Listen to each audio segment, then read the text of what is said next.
sitting here today reading a little bit more from this book by Pete Wilson called Plan B. He says, I believe there is a crisis in today's church, and it's a crisis of transformation. People are going to church, they're listening to message, they're participating in programs, but they're not being transformed. They're not growing in Christ-likeness. The word that best describes so many Christians these days seems to be stalled. Here's my question for you. We've talked about this a lot at church. Are you growing in Christ? Are you the same place you was when you got saved? Or have you moved forward? See, here's the thing. If something doesn't grow, if something doesn't increase, if something doesn't mature, there's a problem with it. Anything in nature, when you have a baby, you expect it to grow up.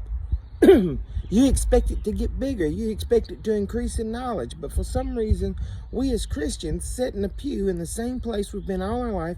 Our knowledge never increases. We never grow in our maturity. We never grow in our faith. We're comfortable sitting in the same place we were sitting when we got saved. We think that saving faith is enough.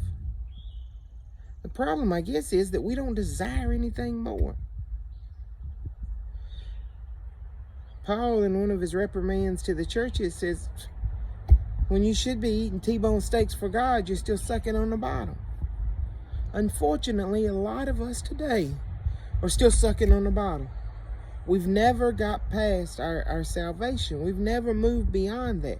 Our faith is still in the same place that it was. And don't get me wrong, it's important to have enough faith to trust in Christ. But we should be growing in faith. We should be testing it, trying it, and knowing it more every day. We shouldn't be so complacent to stay in the same place. It's funny. I remember as a kid, a couple of times I had people in my life that got saved. I didn't even understand what that meant. But I know that something happened because their life completely changed. Everything that wasn't anymore. Everything changed.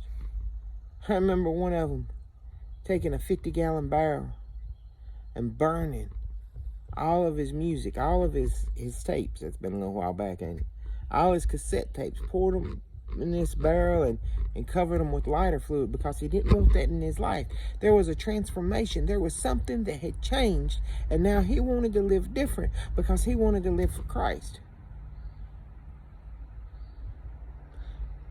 So many people today come to the altar, make a profession, and they get up and go back to the same crap they was in before they come. We look at people that go all in and we call them fanatical. And it's okay to get saved, but just don't be a fanatic. Why not? Why is that a problem? God gave so much for you. Why is it a problem when somebody becomes fanatical about what he's done for us? Go to ball games and shout and scream, jump up and down, make a plumb fool out of ourselves. And we go to church and we sit on our hands quietly. We don't want anything to interrupt. We don't want any kind of noise. We don't want any kind of praise. We just want to be quiet. And the God that I serve is worthy of praise. He's worthy of shouts. It's not going to be quiet in heaven.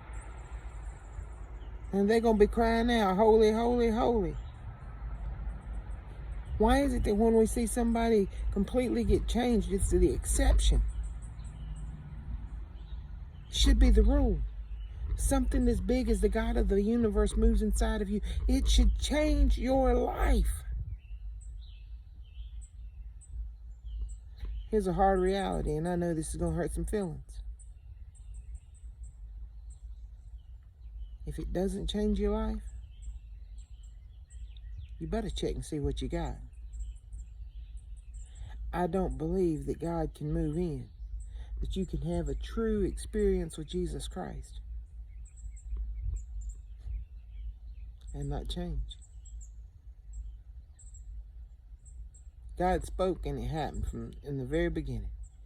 God spoke and what he spoke took place by the power of the Word. The Word was made flesh and dwelt among men. Now he gives us the power to be sons of God. We should act different. We should be different. We should be transformed. Don't get me wrong. I'm not telling you that everything's going to change overnight. Now, there's a process of sanctification, which brings us back to where we started. We should be growing. We shouldn't be stuck in the same place we started from. Anyway, love you guys. Hope y'all have a great day.